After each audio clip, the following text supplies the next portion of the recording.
আমি যদি আপনাকে বলি যে এমন একটা সংগঠন তৈরি হচ্ছে যেটা বিশ্বের সমস্ত তাবর তাবর মুসলিম দেশগুলোর একটা জোট, যেটা অফিসিয়ালি সন্ত্রাসবাদের বিরুদ্ধে লড়াই করার জন্য তো তৈরি হচ্ছে, কিন্তু এর পিছনে আরো বড় কোনো উদ্দেশ্য থাকতে পারে, তাহলে কি বিশ্বাস করবেন? আমি কথা বলছি ইসলামিক নেটোর ব্যাপারে। আগামী কিছুদিনের ভেতরেই বিভিন্ন খবরের চ্যানেল বা সোশ্যাল মিডিয়াতে এই নিয়ে খুব চর্চা দেখতে পারেন। তো এই ইসলামিক নেটোটা কি, কেন এটা তৈরির পরিকল্পনা চলছে, আর কেনই বা এটা নিয়ে এত বিতর্ক, এছাড়া ভারতের ওপর এই সংগঠনের কি প্রভাব পড়তে পারে, এই পুরো বিষয়টাই আজকের ভিডিওতে আমি আপনাদের বোঝানোর চেষ্টা করব। ভিডিওটা শেষ পর্যন্ত দেখবেন, কারণ শেষের কথাগুলো শুনে আপনি অবাক হয়ে যেতে পারেন বা বিশ্ব রাজনীতি সম্পর্কে আপনার ধারণা পাল্টে যেতে পারে। প্রথমত বলি যে এই ইসলামিক নেটো কি বা এর পিছনে ব্যাকগ্রাউন্ড কি। দেখুন, অফিসিয়ালি এই ইসলামিক নেটো বলে কোনো অর্গানাইজেশন এখনো তৈরি হয়নি, তবে 2015 সালে সৌদি আরবের দ্বারা একটা সংগঠন তৈরি করা হয়েছিল, Islamic military counter terrorism coalition বা IMCTC, যার মেইন উদ্দেশ্য ছিল যে সন্ত্রাসবাদকে গোড়া থেকে তুলে ফেলা আর ওই সন্ত্রাসবাদের বিরুদ্ধে মুসলিম দেশগুলোর একটা যৌথ লড়াই।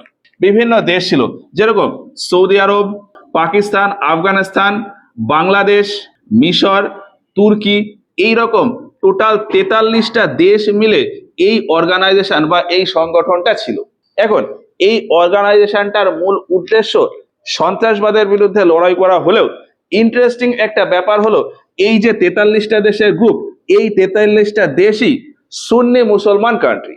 আর আরো একটা ইন্টারেস্টিং বিষয় হলো যে এইখানে একটা দেশ আছে ইরান। এই ইরান টেকনোলজি আর পাওয়ার, অর্থাৎ প্রযুক্তি আর ক্ষমতা, এই দুটো দিক থেকেই উন্নত হওয়া সত্ত্বেও এই অর্গানাইজেশনের মেম্বার ছিল না। তার প্রধান কারণ হলো ইরান একটা শিয়া মুসলিম কান্ট্রি। এবার আমরা একটা বিষয় জানি যে ইসলাম কমিউনিটির ভেতর এই শিয়া আর সুন্নিদের ভেতর মতের খুব একটা মিল হয় না, নিজেদের ভেতর আন্ডারস্ট্যান্ডিং তেমন খুব একটা হয় না। আর এই জন্যই নর্মালি দেখা যায় যে ইরান আর সৌদি আরবের ভেতর কিন্তু সম্পর্ক খুব একটা ভালো না। তো যাই হোক, ইরান এই অর্গানাইজেশনের সদস্য না হলেও অর্গানাইজেশনটা নর্মালি চলছিল, কিন্তু এই অর্গানাইজেশনের দিক থেকে সন্ত্রাসবাদ রুখতে সেই রকম খুব একটা বেশি পদক্ষেপ নিতে এখনো পর্যন্ত দেখা যায়নি। এবার ইদানিং খুব গুরুত্বপূর্ণ একটা ঘটনা ঘটেছে। গত বছর অর্থাৎ 2025 সালের সেপ্টেম্বর মাসে এই সৌদি আরব আর পাকিস্তান, এই দুটো দেশের ভেতর একটা ডিফেন্স এগ্রিমেন্ট হয়েছে। এই এগ্রিমেন্ট বা এই প্যাক্ট অনুযায়ী যেটা বলা হচ্ছে সেটা হলো যে এই দুটো দেশ নিজেদের ভেতর ডিফেন্স টেকনোলজি, বিভিন্ন information, intelligence, military equipment, data, বিভিন্ন কিছু শেয়ার করবে। আর ওই এগ্রিমেন্টের সমস্ত পয়েন্টের ভেতর সব থেকে গুরুত্বপূর্ণ একটা পয়েন্ট হলো যে এই দুটো দেশের ভেতর কোনো একটা দেশের ভেতর যদি অ্যাটাক হয়, বিশ্বের অন্য কোনো দেশ থেকে যদি এই দুটো দেশের ভেতর যে কোনো একটা দেশে অ্যাটাক হয়, সেক্ষেত্রে অন্য দেশ ওই দেশকে বাঁচানোর জন্য এগিয়ে আসবে, অর্থাৎ অ্যাগ্রেসিভ ভূমিকা পালন করবে, যেটা ন্যাটোর আর্টিকেল 5 এর সাথে কিছুটা তুলনা করা যায়। ন্যাটো অর্গানাইজেশনের যে পলিসি, তার আর্টিকেল নম্বর 5-এ লেখা রয়েছে যে ন্যাটো কান্ট্রিগুলোর ভেতর যে কোনো একটা দেশে যদি অন্য কোনো দেশের একটা আক্রমণ হয়, সেক্ষেত্রে ন্যাটোর বাকি সদস্যরা মিলে ওই শত্রু দেশের ওপর অ্যাটাক করতে পারে। ঠিক এই একই রকম পলিসি সৌদি আরব আর পাকিস্তানের যে ডিফেন্স এগ্রিমেন্ট বা ডিফেন্স প্যাক্ট হয়েছে সেইখানেও মেনশন করা রয়েছে। তো ওই এগ্রিমেন্টটা নর্মালি ছিল, কিন্তু কিছুদিন পর গিয়ে দেখা যায় যে এই যে তুর্কি বা তুরস্ক, এই তুরস্কও এই ডিফেন্স এগ্রিমেন্টের সাথে জয়েন করতে ইন্টারেস্ট দেখিয়েছিল। আর রিসেন্ট একটা দেশ কাতার, এই যে এইখানে হলো কাতার, এই কাতার দেশটাও এই ডিফেন্স এগ্রিমেন্টে জুড়বে বলে আগ্রহ দেখাচ্ছে, অর্থাৎ কাতার দেশটাও এই এগ্রিমেন্টে জয়েন করতে চাইছে। আর আরো একটা খবর পাওয়া যাচ্ছে যে এখানে মিশর, এই মিশর দেশটাও ভবিষ্যতে জয়েন করার চিন্তা ভাবনা করছে। এখন এই সমস্ত দেশ যদি এই এগ্রিমেন্টে জয়েন করে আর তারপর যদি একটা অর্গানাইজেশন ফর্ম করে, সেখানেও ওই অর্গানাইজেশনের রুলস হিসাবে ন্যাটোর ওই 5 নম্বর ধারার মতন একটা প্রভিশন থাকবে, যেহেতু এই এগ্রিমেন্টে ওই প্রভিশনটা রয়েছে। আর এই জন্যই ভবিষ্যতের ওই অর্গানাইজেশনটাকে ইসলামিক ন্যাটো বা মুসলিম ন্যাটো বা সুন্নি ন্যাটো বলা হচ্ছে। সুন্নি ন্যাটো কেন মনে করা হচ্ছে? কারণ আগের এই অর্গানাইজেশনটাতেও যে দেশগুলো ছিল সেগুলো সব সুন্নি মুসলমানের দেশ, আর এখন এই এগ্রিমেন্টেও যে সমস্ত দেশ জয়েন করতে চাইছে সেগুলো সব সুন্নি মুসলমান কান্ট্রি। এখন এই দেশগুলো একসাথে হয়ে গেলে এদের ভেতর কিন্তু একটা স্ট্রং বন্ড তৈরি হয়ে যাবে।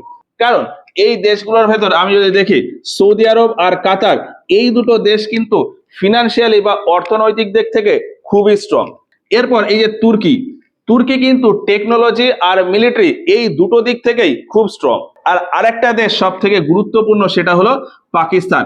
এই যতগুলো মুসলিম কান্ট্রি আছে এদের ভেতর পাকিস্তান একমাত্র দেশ যার কাছে পারমাণবিক অস্ত্র রয়েছে। এখন কোনো একটা অর্গানাইজেশন যার মেম্বার কান্ট্রির কাছে পারমাণবিক অস্ত্র রয়েছে, সেক্ষেত্রে ওই অর্গানাইজেশন কিন্তু অটোমেটিক্যালি খুবই স্ট্রং হয়ে যায়। অন্য কোনো দেশ ওই অর্গানাইজেশনের সাথে কথাবার্তা বলতে গেলে বা কোনো ঝামেলায় জড়াতে গেলে বা কোনো ডিসিশন নিতে গেলে কিন্তু বারবার করে ভাববে, যেমনটা আমেরিকার সাথে হয়।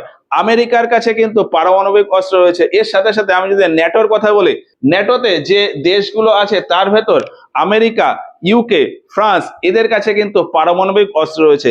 আর এই জন্যই কিন্তু বিশ্বের কোনো দেশ ন্যাটোর সাথে খুব বেশি ঝামেলা নিতে চায় না। এখন এই ইসলামিক ন্যাটো যদি তৈরি হয়, সেক্ষেত্রে ওই দেশের একজন মেম্বার হিসাবে পাকিস্তান রয়েছে, পাকিস্তানের কাছে পারমাণবিক অস্ত্র রয়েছে। এর ফলে কেউ কিন্তু ওই ইসলামিক ন্যাটোর সাথে খুব একটা ঝামেলায় জড়াতে চাইবে না বা সাহস করবে না। এখন এই ইসলামিক ন্যাটো যদি তৈরি হয়ে যায়, সেক্ষেত্রে বর্তমান পরিস্থিতিতে ইরানের ওপর কিন্তু একটা বড়সড় ধাক্কা আসতে পারে, আর পরবর্তীতে ভারতের ওপরেও একটা বড়সড় প্রভাব পড়তে পারে।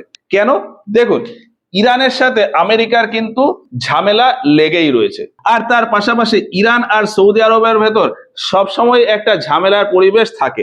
এখন এই অবস্থায় যদি ইসলামিক ন্যাটো তৈরি হয়ে যায়, আর তারপর যদি ইরান এই সৌদি আরবের ওপর কোনো একটা অ্যাটাক করে, তাহলে ওই ইসলামিক ন্যাটোর নিয়ম অনুযায়ী বাকি সমস্ত দেশ মিলে ইরানের ওপর অ্যাটাক করতে পারে বা স্ট্রাইক করতে পারে। আর যেহেতু পাকিস্তানের কাছে পারমাণবিক অস্ত্র রয়েছে, সেক্ষেত্রে ইরান কিন্তু পাকিস্তানের একটু ভয়েও থাকবে হয়তো। তো সেই দিক থেকে ইরানের কিন্তু একটা প্রেসার ভবিষ্যতে আসবে। আর ভারতের কনটেক্সটে যদি বলি, কাশ্মীরের বিষয় নিয়ে কিন্তু পাকিস্তানের সাথে ভারতের সম্পর্ক ভালো না। এখন এই ইসলামিক ন্যাটো তৈরি হয়ে যাওয়ার পর পাকিস্তান যদি ইনডাইরেক্টলিও ওই কাশ্মীরের উপর অ্যাগ্রেশন দেখায়, আর তার জন্য ভারত যদি পাকিস্তানের উপর কোনো অ্যাটাক করে, সেক্ষেত্রে কিন্তু হিতে বিপরীত হয়ে যেতে পারে। ভারত পাকিস্তানের উপর অ্যাটাক করলে বাকি কান্ট্রিগুলো কিন্তু ভারতের বিপক্ষে চলে আসবে। ফলে ভারতের যেরকম মিলিটারির দিক থেকে একটু সমস্যাও হতে পারে, এর পাশাপাশি ভারতের ইকোনমিক কন্ডিশনও কিন্তু খারাপ হয়ে যেতে পারে। কারণ এই সৌদি আরব, তুর্কি, মিশর, এই সমস্ত বিভিন্ন দেশে ভারত থেকে কিন্তু প্রচুর মানুষজন কাজের জন্য যায়। ফলে এই পাকিস্তানের সাথে ঝামেলায় জড়িয়ে যদি এই সমস্ত দেশের সাথে ভারতের সম্পর্ক খারাপ হয়ে যায়, সেক্ষেত্রে কিন্তু ওই সমস্ত দেশে ভারতীয় নাগরিকদের সমস্যা হয়ে যাবে। আর এই জন্যই ইসলামিক ন্যাটোর ফলে ভারতের ওপর কিছুটা প্রভাব পড়লেও পড়তে পারে। এইবার একটা বিষয় হলো যে, কোনো অর্গানাইজেশন যখন তৈরি হয়, তখন ওই অর্গানাইজেশনের একটা নির্দিষ্ট মোটিভ বা নির্দিষ্ট উদ্দেশ্য ঠিকঠাক করে রাখতে হয়। এই যে ইসলামিক ন্যাটোর কথা বলছি, ইসলামিক ন্যাটো ফর্ম হওয়ার জন্য কিন্তু কোনো স্পেসিফিক উদ্দেশ্য নেই। ফলে ইসলামিক ন্যাটো তৈরি হওয়ারও কিন্তু তেমন খুব একটাও সম্ভাবনা নেই। তো যাই হোক, দেখা যাক যে পরবর্তীতে এই ইসলামিক ন্যাটো বলে কোনো অর্গানাইজেশন অফিসিয়ালি ফর্ম হয় কিনা। আর তৈরি হলেও সব থেকে বড় প্রশ্ন থাকবে যে কি উদ্দেশ্য নিয়ে এই অর্গানাইজেশনটা তৈরি হচ্ছে। এই পুরো বিষয়টা নিয়ে আপনাদের কি মনে হয়, কমেন্টে জানাবেন।